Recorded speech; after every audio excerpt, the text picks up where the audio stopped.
A three-story building is about 10 meters tall, 6 times bigger than you. In the opposite direction, 6 times smaller than you get things like a cute squirrel, about 27 centimeters small. So the building is just as big relative to you as you are to a squirrel. You're in the middle. It's easy to understand. In fact, you are in the middle of everything in the universe. Let's go on a fantastical journey together to the small and the large and see if it's really true. An A320 is 37 meters long. The roofer's hummingbird is around 7 centimeters. Both of these flyers are 23 times bigger or smaller than you, and both fly intercontinental distances. The tiny bird migrates between Alaska and Mexico. If the hummingbird were the same size as the jet, it would circle the Earth 85 times every year. Dinoponera, the largest ant in the world, is about 55 times smaller than you. Their small colonies have around 100 individuals but no queens. Instead, they ruthlessly compete for status within the nest, which can reach 1.2 meters deep. If humans lived like Dinoponera, we'd be building towers of over 25 stories filled with offices and ruthlessly competing for status. And wait. The deadliest and most annoying insect in the world is the mosquito, 235 times smaller than you, while on the other end, the Empire State Building is about that much larger than you. Kind of unimaginable how something this small creates so much devastation for something that big. We're getting to the borders of human perception now. Like coarse grains of sand about 3 millimeters, 550 times smaller than you. You can feel their shape and roughness between your fingers, and if you focus, see them individually. We mix them into concrete that can hold up the tallest towers ever built, like the 828-meter-tall Burj Khalifa that's 500 times larger than you. If you were that tall, people would be as small to you as grains of sand in your hand. Hey, be gentle. Anything smaller or bigger and it becomes hard to grasp.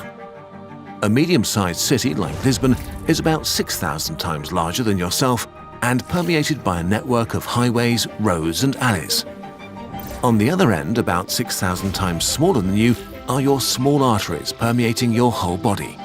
Actually, you're in the middle between your network of blood vessels and the network of a city like Lisbon. If you think of a city as a living being, you find more and more parallels. A small alley is as small to the city as an arteriole 0.1 millimeters wide is to you. Your tiniest capillaries are to you what the pipes bringing water to homes are to Lisbon. Going further, 100,000 times smaller than you, we reach a typical skin cell about 30 micrometers in diameter. A neutrophil is half as big, and one of your red blood cells is merely 7 micrometers. They are as small to you as you are to the entire Tokyo metropolitan area, the largest urban area in the world spanning over 160 kilometers. You are so incredibly big, filled with so much complexity, so many different moving parts. Or are you just a cell in the human civilization's superstructure? Are you both? Our steps are getting larger and larger now. Germany is around 875 kilometers from north to south and the 4th biggest agricultural exporter in the world. Rhizobia is a nitrogen-fixing bacteria up to 3 micrometers long, and without it, that sort of agricultural production is impossible. So we have a country and a bacterium depending on each other, and you are in the middle, both being roughly 550,000 times larger or smaller than you. What about the whole Earth? It's about 12,700 kilometers in diameter, about 7.7 billion times larger than you. On the other side of the scale is Corynebacterium, as little as 0.3 micrometers across, living on your skin and eyes along with 100 billion other bacteria, more than 10 times more than there are humans on Earth. Again, you're in the center, right in the middle of something so large that our civilization is a mere scratch on its surface, and something so small and numerous you never notice its presence even as it touches you. Does that make you feel small or big? From here on out, your brain is breaking a bit. 4 times wider than Earth is Neptune, a cold blue gas giant 49,500 kilometers wide. The largest planet, though, is Jupiter, 140,000 kilometers in diameter. A titanic abyss shrouded in terrible winds. You could drop Earth whole into its depths, and it would simply vanish. On the opposite scale, we find the deadly West Nile virus, 50 nanometers in diameter. Or one step down, the spike proteins on a coronavirus that open up cells for its RNA payload. They are as small to you as you are to the planet Jupiter. You are in the middle between gigantic planets and the world of viruses. These tiny things. So deadly. Let that sink in. A tiny virus is taking over and killing lung cells up to 500 times larger than itself with the help of a tiny protein weapon. That's like you trying to kill a giant the size of the Burj Khalifa with a screwdriver. But the real boss of the solar system is the Sun. 10 times bigger than Jupiter, a billion times larger than you, controlling all the planets and source of all energy that drives life.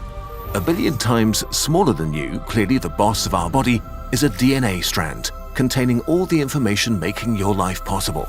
You're right in the middle between the most important factors keeping everything alive.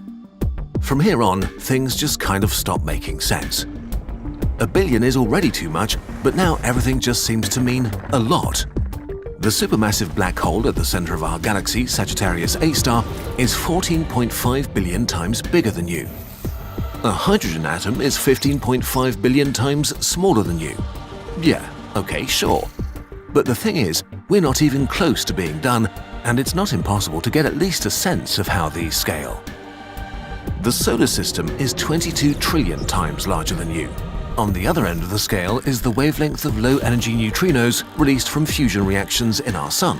About 100 trillion of them are passing through you every single second, like ghosts a trillion times smaller than you, basically never hitting any of the particles inside you. If you moved through the solar system in a straight line, you probably wouldn't hit anything either. Although things are beginning to get really weird now. A single proton at the heart of the hydrogen atom is almost exactly 1 quadrillion times smaller than you. If the proton were as big as you, the hydrogen atoms would be taller than 12 Mount Everests. On the other end, we meet something that just breaks human brains, the incredible vastness of space. We just have no reference for these distances at all. The distance to the closest star to Earth, Alpha Centauri, is not 1 quadrillion times in the other direction from the tiny proton, but 24 quadrillion. Space is just so large, it's kind of mean. And it goes on like this. A quintillion times smaller than you is the strange world of the quarks. The proton is not actually like a tiny ball, but kind of just a ripple on the surface of the ocean of quarks. Every moment, countless quarks pop into existence, along with their antiparticle enemies, before doing furious battle and annihilating each other in an instant. How many? Impossible to say, because the harder you look for them, the more quarks seem to appear. We're simplifying so much it's like a lie anyway. However we choose to illustrate this, it's wrong. What actually is a quark? What does it look like to human minds? Nobody knows. As you sit here confused, let's look up again. The ocean of quarks in a proton inside a single atom of a single cell of your body is as small to you as you are compared to a sphere around 174 light-years across, containing about 16,000 stars. And this is just a tiny speck of dust to our galaxy. The Milky Way is close to 1 sextillion times larger than you. At the opposite end, we have particles a sextillion times smaller than yourself, like the wavelength of high-energy neutrinos released when cosmic rays hit our atmosphere. We're getting to the end. The observable universe is 93 billion light-years in diameter, close to a billion human lengths. But it's still finite. It's only 465,000 Milky Ways side by side. If you were the size of our galaxy, the observable universe would only be a day's drive across. On the other end of that scale, we have the tiniest particle ever detected, a proton traveling so close to the speed of light it got squished into a pancake. As small compared to you as the whole observable universe is big to you. We're at the border of things that we have evidence for. Are you truly in the middle of everything? The theoretical smallest physical distance is the Planck length, 100 million times smaller than even the pancake proton. But we don't know if it's real, only that our theories of the universe break down here. Likewise, on the other end, Does the bigness of the universe match the smallness of the Planck length? Well, actually, the universe could be considerably larger than that, but we will never know. Let's go back and look at the dimensions again. There are so many big things and so many small things wrapped up in them. The universe seems to be exactly the right size, with you in the middle. How do you try to get it exactly right, say when you have to make a big choice like buying a new mattress? You probably compare trustworthy reviews and test out a few models. But what if you plan to spend money on something you can't just return to the seller, and the decision doesn't just affect your aching back?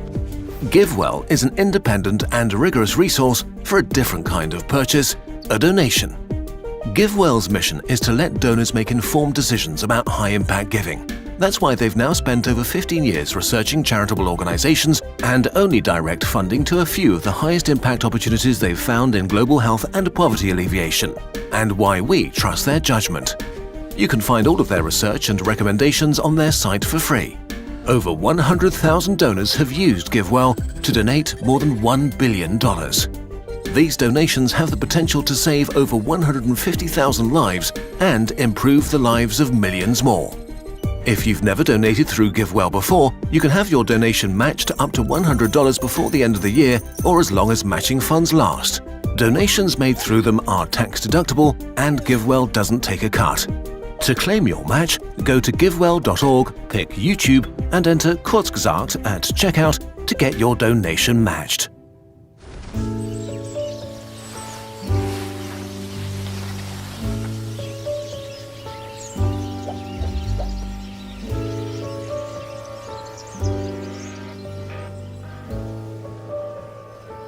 Thanks to all of you out there for all the love and support. We wish you a peaceful and cozy turn of the year. See you back at full throttle in January.